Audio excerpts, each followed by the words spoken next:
Assalamualaikum warahmatullahi wabarakatuh. Perkenalkan, nama saya Sunandi dengan NIM J1B02310019. Pada video kali ini saya akan mempresentasikan hasil review jurnal saya yang berjudul Evaluasi Kesesuaian Lahan dan Rekomendasi Komoditas Pertanian. PDP Banongan Kabupaten Situbondo, Jurnal Tanah dan Iklim 2022, dengan penulis Sapri Romadoni, Bambang Hermianto, Cahyodi Bowo. Tujuan dan metodologi. Fondasi evaluasi lahan di kawasan perkebunan Banongan. Tujuan dan metodologi penelitian, yang dimana pada tujuan penelitian yaitu mengidentifikasi kelas kesesuaian lahan untuk tanaman pangan, hortikultura, dan perkebunan, memberikan arahan penggunaan rekomendasi pengolahan lahan berdasarkan faktor pembatas di PDP Banongan. Metodologi penyesuaian antara karakteristik tanah atau lahan dengan kriteria JUKNIS BBPPSLP 2011. Pengelompokan 5 kluster lahan berdasarkan kemiripan fisik. Analisis kualitas lahan versus syarat tumbuhan tanaman. Berikutnya ada parameter kesesuaian lahan. Yang pertama ada karakteristik iklim dengan temperatur rata-rata tahunan, jumlah curah hujan, dan lamanya masa kering. Berikutnya ada media prakaran dengan tekstur tanah, lempung liat berpasir, kedalaman efektif, dan drainase.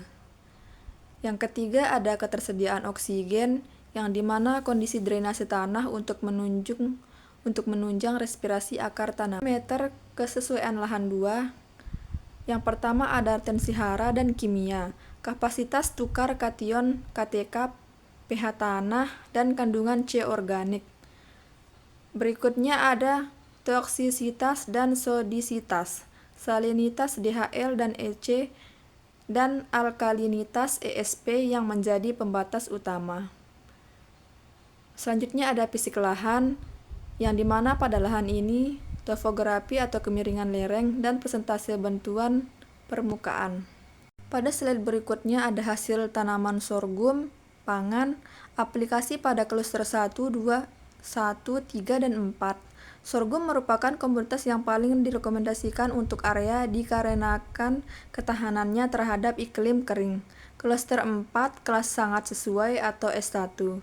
Kluster 1 dan 3, kelas cukup sesuai atau S2. Toleran terhadap cekaman, salinitas ringan. Hasil terung dan tomat. Fokus pada kluster 2. Kluster 2 diarahkan untuk tanaman hortikultura dengan kelas kesesuaian cukup sesuai atau S2. Pengelolaan intensif pada ketersediaan air dan pemupukan diperlukan untuk mengoptimalkan produksi tomat dan terung di tanah ini. Hasil kelapa atau kapas. Aplikasi pada kluster 5, tanaman perkebunan jangka panjang seperti kelapa atau tanaman serat seperti kapas cocok di kluster ini. Dengan status cukup sesuai atau S2, dengan catatan kelapa dapat beradaptasi baik dengan kondisi salinitas pesisir di PDP Banongan. Slide berikutnya ada faktor pembatas lahan.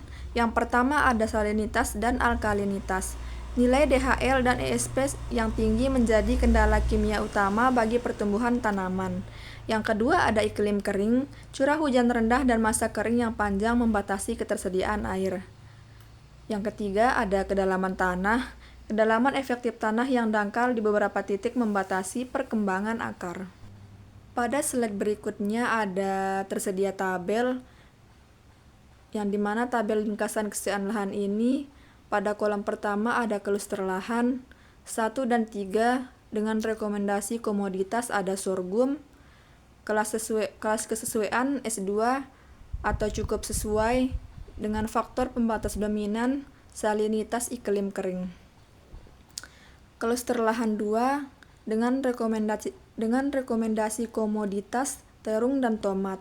Kelas kesesuaian lahan S2 cukup sesuai dengan faktor pembatas dominan media prakaran dan alkalinitas. Pada kluster lahan 4 dengan rekomendasi komoditas sorghum, kelas kesesuaian lahan S1 sangat sesuai. Pada kloster lahan 5, rekomendasi komoditas kelapa dan kapas dengan kelas kesesuaian S2 cukup sesuai dengan faktor pembatas dominan, salinitas, dan kedalaman tanah. Arahan pengolahan lahan. Yang pertama ada manajemen air, pengembangan sistem irigasi atau embung untuk mengatasi masa kering yang panjang. Berikutnya ada perbaikan kimia, yang dimana aplikasi gypsum atau pembenah tanah untuk menurunkan nilai ISP atau alkalinitas. Yang ketiga ada bahan organik, penambahan pupuk organik atau kompos untuk meningkatkan retensi hara dan memperbaiki struktur tanah.